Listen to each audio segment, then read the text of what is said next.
I'm at the beautiful Cannon Beach in Oregon, and check out that rock behind me. Not so good, is it?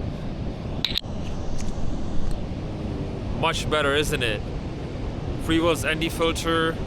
I'm using the ND8 right now with a shutter speed of 1/80.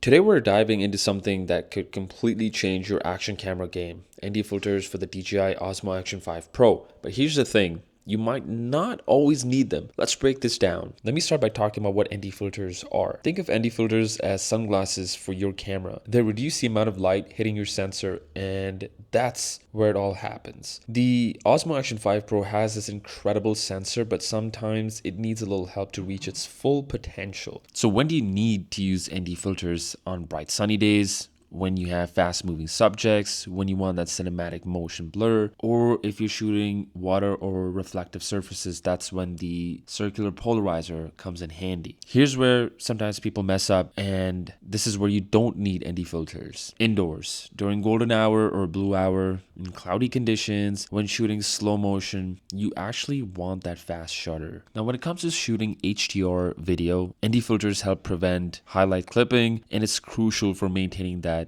dynamic range. When it comes to time lapses or hyperlapses, it's essential for motion blur and helps create that pro time lapse look. Now, when it comes to shooting normal video, you want to use that cinematic 180-degree shutter rule where your shutter speed is double of your frame rate. So if you're shooting at 30 frames per second, you want your shutter speed at 1/60. I've been using freewell's ND filters, whether it's for my mirrorless cameras, my drones. I was even using their ND filters for the GoPro Hero series as well for the 11 and 12. I must say their quality is fantastic. I've never had any issues with any of their ND filters, and even though they did send me this one for free to test out, it's not sponsored, so haven't had any issues, and they're of great quality. Now, just some quick tips to keep in mind. Make sure your filters are always clean, and start with the 180-degree shutter rule. Check your footage before committing to a full shoot and remove them in low light.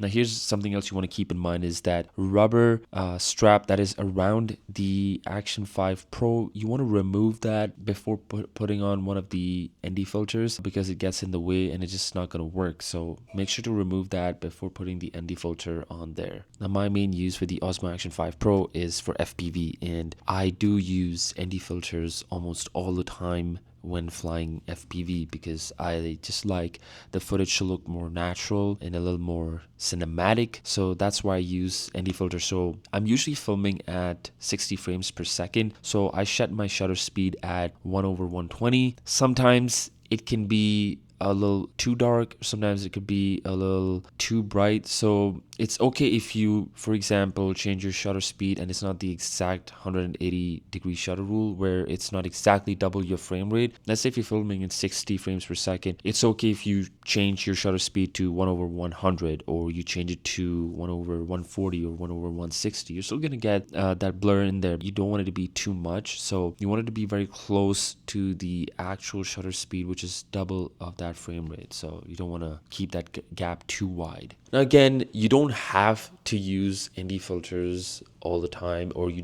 don't want to use them, you don't have to use them. It's just that when you want even better looking footage and you want that cinematic motion blur, you want more natural looking footage, you want to use ND filters. Now, if you're not going to be using them for something more professional, or something that is going to add value to your production, then I guess just for everyday use, to record yourself, you're biking, you're running, filming some time lapses, I wouldn't say, you should use an ND filter all the time. Just make good use of it with some cinematic videos. Use these ND filters. Now, if you're interested in these, I've added a link in the description below, so make sure to check it out. As always, thank you for watching this video. Hit the like button if you enjoyed it, and subscribe so you don't miss future videos.